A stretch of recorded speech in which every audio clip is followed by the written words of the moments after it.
సమయం ఆసన్నమైంది పెద్దలారా. ఒక శిల్పి మాట్లాడబోతున్నటువంటి సమయం ఇది.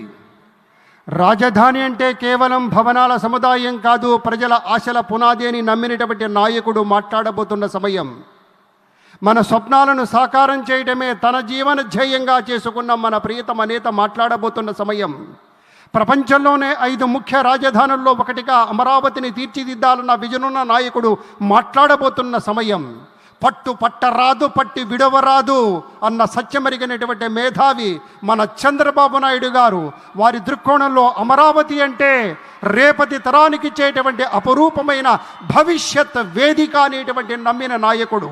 నూతన రాజధాని అమరావతి రూపకర్త మన ప్రియతమ నేత శ్రీ చంద్రబాబు నాయుడు గారిని తమ సందేశం అందించవలసిందిగా వినమ్రపూర్వక ప్రార్థన. Shri Chandrababu Naidu.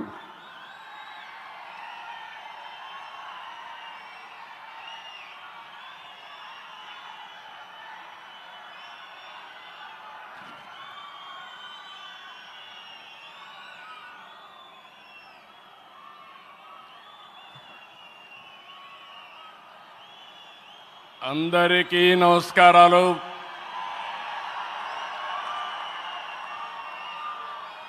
Today is a great day.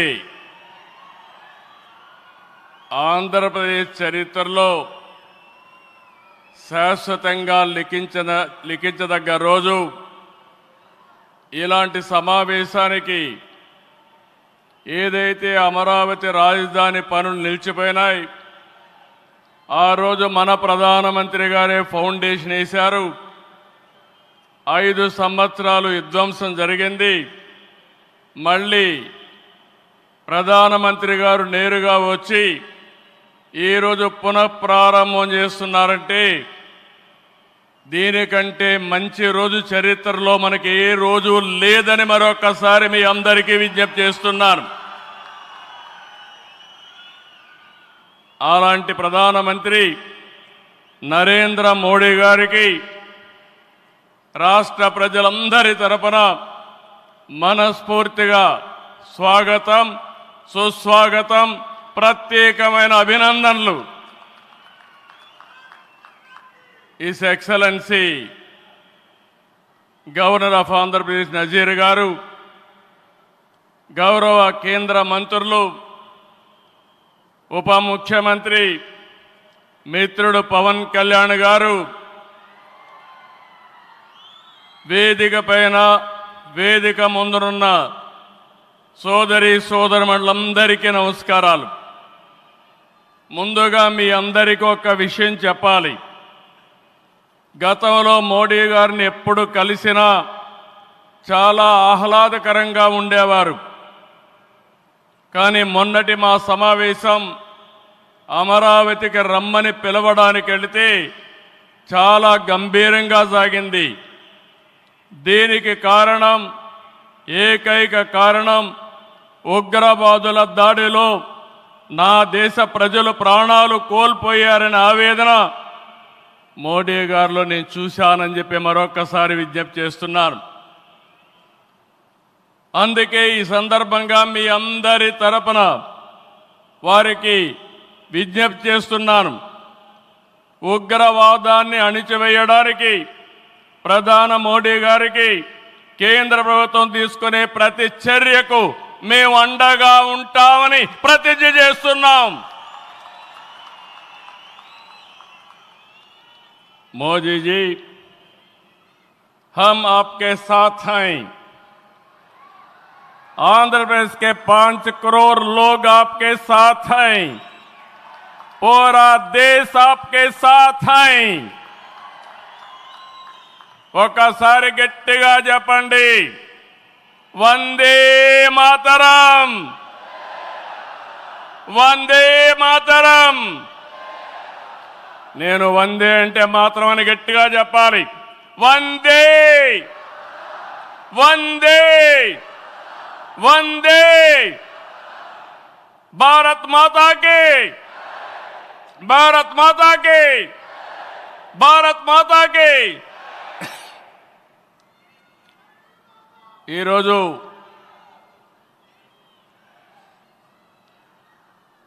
భారతదేశం మొత్తం మోడీ గారి నాయకత్వంలో ఈరోజు సంపూర్ణంగా సమర్థించే పరిస్థితిలో ఉన్నారు. ఈ సందర్భంగా ఒక్క విషయం మీ అందరి దృష్టికి తీసుకురావాల్సిన అవసరం ఉంది. ఎప్పుడైనా సరే ఒక ఫ్యామిలీ, ఒక ఇండస్ట్రీ, ఒక కాన్స్టిట్యున్సీ, ఒక కంపెనీకి దేనికైనా ఎఫెక్టివ్ లీడర్ ఉంటే ఆ ఇండస్ట్రీ బాగుపడుతుంది. Today I'm proudly saying right time, right leader for the nation. That is Narendra Modi ji.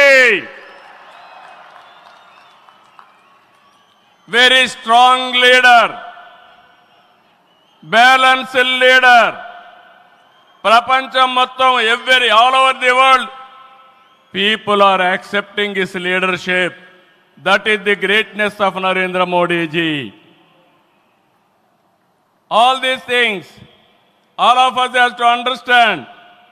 Modi ji became Prime Minister in 2014. India was ranked 10th in the world economy. Modi ji has brought the country from 10th place to 5th place in his 11 years rule. According to IMF, our country is expected to surpass Japan and reach 4th place this year. It will also surpass Germany and reach 3rd place by 2027. Now 2047, through Vikasit Bharat, our Prime Minister is planning to make India number 1 or 2. That is possible only with Narendra Modi ji.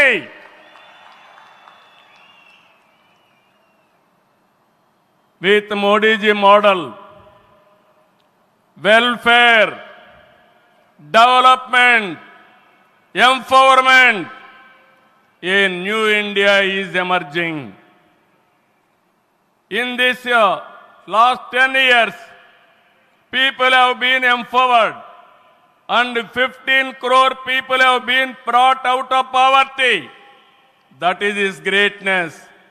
One side development, one side eradication of poverty. That is the philosophy, ideology of our Prime Minister. Recently, always what all you talk is keeping nation first, not individual interest, anybody personal interest, only national interest. Sir, we are all proud of you. Yesterday cabinet, you have taken one more revolutionary decision, that is caste census. It is a big game changer. I am confident you wanted to help the poorest of the poor, and also you want to bridge the gap between haves and have-nots. It is all possible only with you, with your public policies. I am very happy by announcing this. India is safe. India will become developed nation under his leadership. ఈ సందర్భంగా తెలుగు వారి ఇక్కడికి గుండెల్లో వచ్చినప్పుడు ఆంధ్రుల మనందరం గుర్తుపెట్టుకోవాల్సింది, వారికి రాష్ట్ర ప్రజలకు 2024 ఎన్నికల్లో మీరందరూ ఓట్లు వేశారు.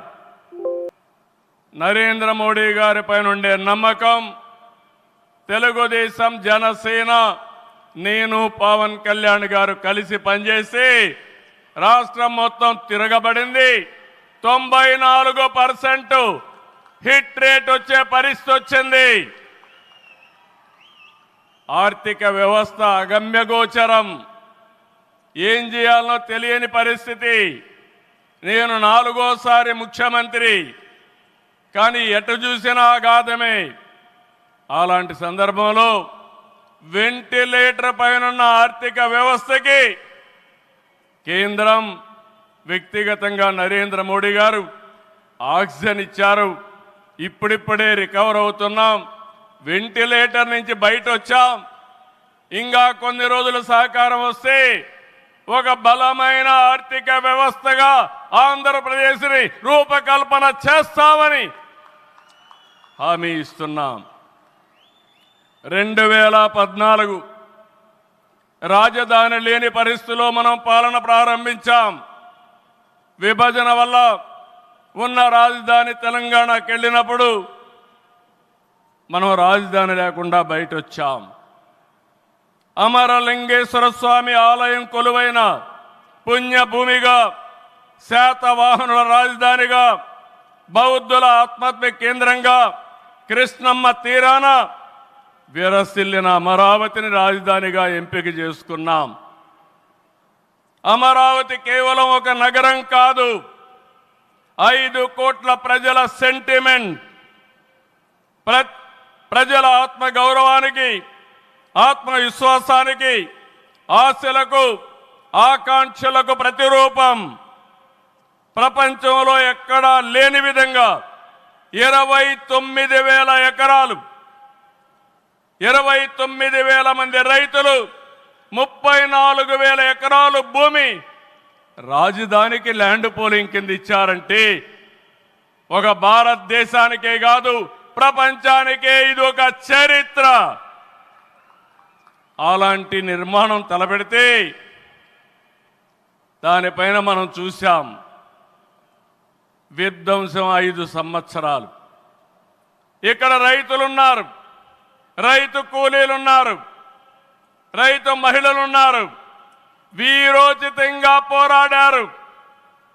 మీ పోరాటం వల్లనే ఈరోజు అమరావతికి మళ్ళీ పనుల పునఃప్రారంభం అయిందంటే అది మీ అందరి విజయం అని మరొక్కసారి విజ్ఞప్తి చేస్తున్నాను.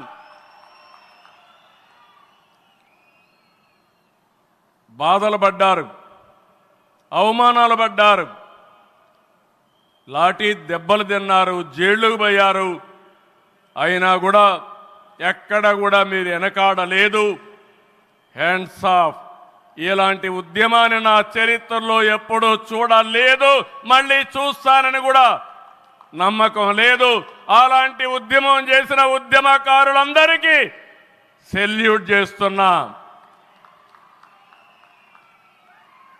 2024 ఎన్నికల్లో ఏకపక్షంగా ఇచ్చిన ప్రజా తీర్పుతో అమరావతికి మళ్ళీ ఊపిరి పోసుకుంది. 10 నెలల్లో సవాళ్లను అధిగమించి కేంద్ర సహకారంతో, మోదీజీ ఆశీస్సులతో అమరావతి నిర్మాణాల్ని పట్టాలెక్కించాం. ఈరోజు మళ్ళీ మేము అనుకున్నాం వర్షం వస్తుందని, కానీ మోడీ గారు వస్తున్నారంటే వర్షం కూడా రాకుండా దేవతలు మొత్తం ఆశీర్వదించారంటే అది ఈ యొక్క అమరావతి యొక్క ఒక నమ్మకం కానీ ఒక పవర్ అని చెప్పి నేను మీకు తెలియజేస్తున్నాం. ఇప్పుడే మాట్లాడుతామంటే మోడీ గారు ఒక మాట అన్నారు, నా 25 సంవత్సరాల చరిత్రలో ఏ మీటింగ్కి వచ్చినా వాతావరణం సానుకూలంగా వచ్చింది, ఏ మీటింగు క్యాన్సిల్ కాలేదు, ఈ మీటింగ్ కూడా సక్సెస్ అవుతుందనే వచ్చానని వారు చెప్పినప్పుడు నాకెంతో ఆనందం కలిగిందని చెప్పి కూడా నేను మీకు తెలియజేస్తున్నా. నేను ఒకటే మీ అందరికీ హామీ ఇస్తున్నాను, 5 కోట్ల ప్రజలు నా రాజధాని అమరావతి అని చెప్పుకునే విధంగా నిర్మాణం చేస్తాం. ఇక్కడ ఉండే వాళ్ళందరూ చెప్పండి, నా రాజధాని, నా రాజధాని, నా రాజధాని. ఇలాంటి కార్యక్రమానికి మనం ముందుకు పోతున్నాం. ఆనరబుల్ ప్రైమ్ మినిస్టర్ ఈరోజు రీస్టార్ట్ చేశాడు. మళ్ళీ I'm requesting honourable prime minister, after 3 years he has to come for inauguration of new capital. We are confident of building within 3 years time. With your kind cooperation we will get it done. ఒక్క రోజున 49,000 కోట్ల విలువైన 74 పనులకు శంకుస్థాపన చేశాం. 5,028 కోట్లకు చేపట్టే 9 కేంద్ర ప్రాజెక్టులకు శంకుస్థాపన చేశాం. 8 జాతీయ రహదారులు 3,620 కోట్లతో ఈరోజు ప్రారంభం చేసుకున్నాం. 3 రైల్వే ప్రాజెక్టులు ప్రారంభించుకున్నాం. మొత్తం కలిస్తే 94 ప్రాజెక్టులు 57,962 కోట్లకు ఈరోజు ఫౌండేషన్లు కానీ ప్రారంభాలు చేసుకున్నామంటే అది మోడీ గారి నాయకత్వం అని చెప్పి కూడా నేను మీకు తెలియజేస్తున్నా. ఈరోజు ఈ రాజధాని ఒక వరల్డ్ క్లాస్ క్యాపిటల్గా తయారు చేస్తాం. 30% పచ్చదనం ఉంటుంది. జల వనరులతో ఆహ్లాదకరంగా తీర్చిదిద్దాం. నవ నగరాలు రాజధానిలో భాగంగా ఉంటాయి. మొన్నే ఆనరబుల్ ప్రైమ్ మినిస్టర్ గారికి ఎక్స్ప్లెయిన్ చేశాను. వారు కొన్ని సూచనలు ఇచ్చారు. ఆ సూచనలన్నీ తీసుకుంటాం. వారి గైడెన్స్ తీసుకుంటాం. ఈ నగరాన్ని భావి తరాలకు 21st సెంచరీ కింద ప్రపంచం మెచ్చే నగరం తయారు చేసే విధంగా తయారు చేస్తామని ఈ సభ సందర్భంగా మీ అందరికీ విజ్ఞప్తి చేస్తున్నాను. ఇన్నర్ రింగ్ రోడ్ కానీ outer ring road well plan సిటీగా భవిష్యత్ నగరంగా ఆంధ్రప్రదేశ్ అమరావతి ఉంటుంది. గ్రీన్ ఫీల్డ్ ఎయిర్పోర్ట్ కడతాం. ప్రపంచంలో అన్ని నగరాలకు అనుసంధానం చేస్తాం. ఇక్కడ ఎడ్యుకేషన్ హబ్గా ఉంటుంది.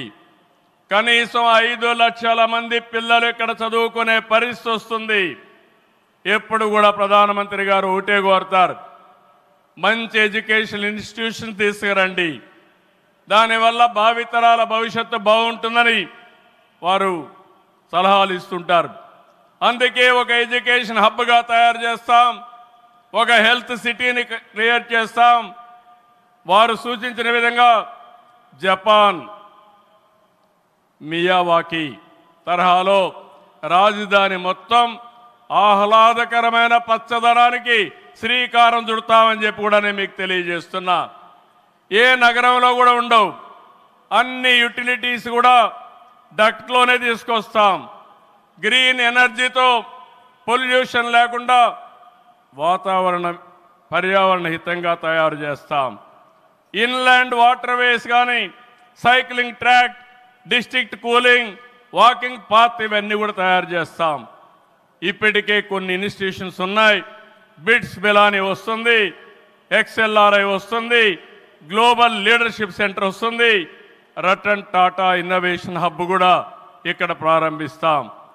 Sir, I'm very happy to inform you, technology means only Narendra Modi ji. No other politician can understand technology. Only Modi ji is understanding technology. Sir, you brought for this country semiconductor. You brought this country JAM model. Jandan, Aadhaar, mobile, how integrate you have done that. And also UPI, one of the best in the world. Maximum transactions today. 2023 you started quantum mission. I am very happy to inform you, sir. Today we had MOUs with TCS and MBM, IBM and also L&T who had a MOU. We are starting here. Sir, only one request. Hyderabad, we started high-tech city, inaugurated by Honorable Prime Minister at that time, our Vajpayee ji. We started IT in Hyderabad. Today we are starting Quantum Valley in Amaravati. We are focusing AI. Always you are guiding me. AI is the game changer. With this we are moving forward. Sir, I am confident your name and also Amaravati will be remembered forever with this nation. I am very confident about it, sir. I need your blessings, sir. ఒక అమరావతిని అభివృద్ధి చేయడమే కాదు, 26 జిల్లాలను అభివృద్ధి చేస్తాం. 14-19లో అన్ని education institutions వస్తే అన్ని ప్రాంతాల్లో కూడా పెట్టాం. కేంద్ర సహకారంతో 2027కి పోలవరం పూర్తవుతుంది. ప్రధానమంత్రి గారు సూచనిచ్చే విధానం ప్రకారం రాష్ట్రంలో నదుల అనుసంధానం కూడా పూర్తి చేస్తాం. ఇది కాకుండా భోగాపురం ఎయిర్పోర్టు నెక్స్ట్ ఇయర్కు పూర్తి చేస్తాం. విశాఖపట్నం స్టీల్ని మళ్ళీ ఆంధ్రుల ఆత్మాభిమానాన్ని నిలబెట్టే విధంగా 11,440 కోట్ల రూపాయల ప్యాకేజ్ ఇచ్చారు. దానికి మనస్ఫూర్తిగా ధన్యవాదాలు. విశాఖపట్నం రైల్వే జోన్ వచ్చింది, దానికి కూడా కేంద్రానికి అభినందనలు. గూగుల్, టీసీఎస్ వస్తూ ఉన్నాయి. 1,43,000 కోట్లతో ఆర్సిలార్ మిత్తల్ స్టీల్ ప్లాంట్ పెడుతున్నాడు. దానికి అడ్డంకులుంటే అవన్నీ తొలగించారు, పూర్తిగా సహకరించారు. దీనికి మనస్ఫూర్తిగా ధన్యవాదాలు సార్. వెనుకబడిన రాయలసీమ పైన ఎక్కువ ఫోకస్ పెట్టాం. హార్టికల్చర్ హబ్గా తయారు చేస్తాం. సీమలో డిఫెన్స్ సంస్థలు, హైకోర్టు ఏర్పాటు చేయడానికి, హైకోర్టు బెంచ్ ఏర్పాటు చేయడానికి అన్ని ప్రయత్నాలు చేస్తున్నాం. లేపాక్షి ఓర్వకల్ కారిడార్లో aerospace, automobile, drone city, green energy ప్రాజెక్టులు తీసుకొస్తాం. రామాయంపట్నంలో బీపీఎల్ రిఫైనరీ వస్తూ ఉంది. తిరుపతి అతిపెద్ద స్పిరిచువల్ హబ్గా తయారు చేస్తాం. కడపలో స్టీల్ ప్లాంట్ వస్తుంది. కొప్పర్తి, ఓర్వకల్ ఇండస్ట్రియల్ నోటుకి కేంద్రం సహకరించారు. ఇటీవల కాలంలో ప్రధానమంత్రి గారు విశాఖపట్నం వచ్చి ఎన్టీపీసీ గ్రీన్ హైడ్రోజన్ కూడా శంకుస్థాపన చేశారు. ఇవన్నీ చేసినప్పుడు ఇవన్నీ సాధ్యమేనా డబల్ ఇంజన్ సర్కారు వల్ల, కేంద్ర ప్రభుత్వ సహకారం వల్ల సాధ్యమయ్యాయని మరొక్కసారి మీ అందరికీ విజ్ఞప్తి చేస్తున్నాను. ప్రధానమంత్రి గారు ఎప్పుడు కూడా అభివృద్ధి వైపు ఉంటాడు. దేశాన్ని ముందుకు నడిపించాలి. ఎంత తొందరగా నడిపిస్తే అంత మంచి జరుగుతుందని కోరుకునే వ్యక్తి. వారి ఆశీస్సులతో ముందుకు పోతాం. తొందరలోనే మళ్ళీ ఒకసారి రమ్మని వారిని కోరుకుంటున్నా. వస్తాను కూడా హామీ ఇచ్చారు. జూన్ 21వ తారీఖున విశాఖపట్నంలో 10th yoga day, 10 years yoga day జరుపుకుంటున్నాం. అది గ్రాండ్గా చేసి ప్రపంచానికే యోగా మనం ఇచ్చే పరిస్థితి వస్తుంది. అది ప్రధానమంత్రి నరేంద్ర మోడీ గారు ప్రపంచానికి ఇచ్చే కానుకని చెప్పి కూడా నేను మీకు తెలియజేస్తున్నా. ఈ యోగా వల్ల చాలామంది ఆరోగ్యం బాగవుతుంది, కాన్సంట్రేషన్ పెరుగుతుంది. అది నమ్మిన వ్యక్తి నరేంద్ర మోడీ గారు. నమ్మడమే కాదు, దీన్ని ప్రమోట్ చేస్తున్నారు. మళ్ళీ తొందరలో వారు వస్తున్నారు. వారు రాక మనందరికీ ఒక స్ఫూర్తి, ఒక టానిక్ అని చెప్పి మరొకసారి తెలియజేస్తూ